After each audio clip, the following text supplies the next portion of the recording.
a lovely day where we are, and I've taken my glasses off because I'm walking around the reservoir, which is near to where we live, and it's very bright, it's very cold. But I hope you like my hat, handmade, and my mitts. I had a campaign this year during lockdown to use up every bit of wool that I had.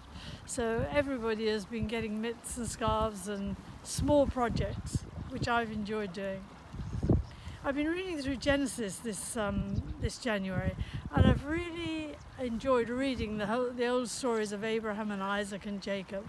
But I had a question in my mind. Why was Jacob so intent on stealing the birthright? Well, not the birthright, he'd already stolen that, but stealing the blessing from his brother. And why was his mother so intent that he should have it? And I just began to ponder this and look at the scriptures. You see, he would have known the family history that both Abraham and Isaac had received the blessing from the Lord and were so incredibly prospered, so that other people, the king of Gerar and twice actually said, the reason why you people are so blessed and why we are when you're with us is because God's with you and God's blessing is on you. So I began to ponder this and look very carefully at the scriptures and saw that, that blessing goes down. You get Daniel, a blessed man, because God's with him. His circumstances aren't particularly good, but the king, Nebuchadnezzar, actually acknowledges the spirit of the gods is in you. And because of that, you're able to interpret these dreams and do what you're doing. Joseph again, absolutely prospered wherever he went because God was with him. And the Pharaoh again says, where can we find a man in whom the spirit of the gods is so evident? And so you go through lots and lots of Old Testament scriptures till you get to the New Testament. And I began to ponder on what the angel said when they announced the birth of Jesus. The angel said, "You shall have a saviour, and you call his name Jesus. And God's favour will be on all mankind because of him." You can read the story in Luke 2, I'm not quoting it exactly. But on whom God, peace, what does it say? Grace and peace. And God's favour will rest on all mankind. The inference is that because of Jesus.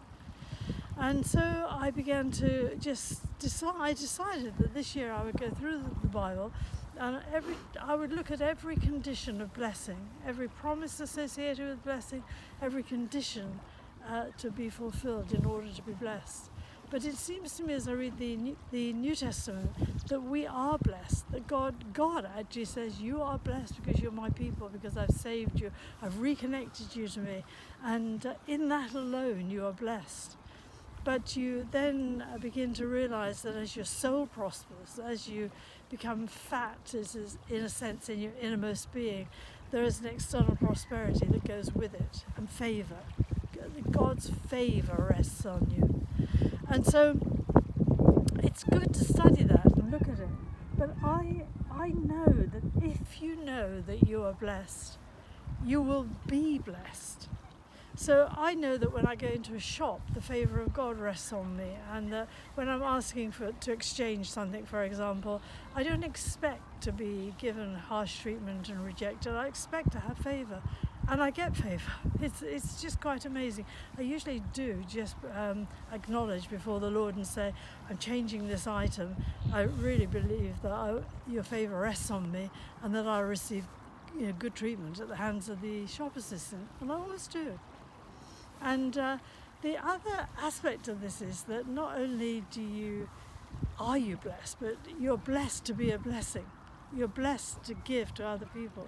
If you read in Matthew 25, I think it's about verse 13, Jesus talks about giving a cup of water, cold water, visiting people in prison, doing very ordinary things, but in that we do it unto the least of his brethren, we do it unto him. So we're designed not only to be blessed, but in that blessing to be a blessing to others. So I just encourage you today, know that you're blessed. A child that knows that it's accepted and loved actually expects acceptance and love. A child that's been rejected often gets more rejection because they expect rejection. But you are blessed, not because I say so, but because God says so. He says you are blessed and you can be a blessing today.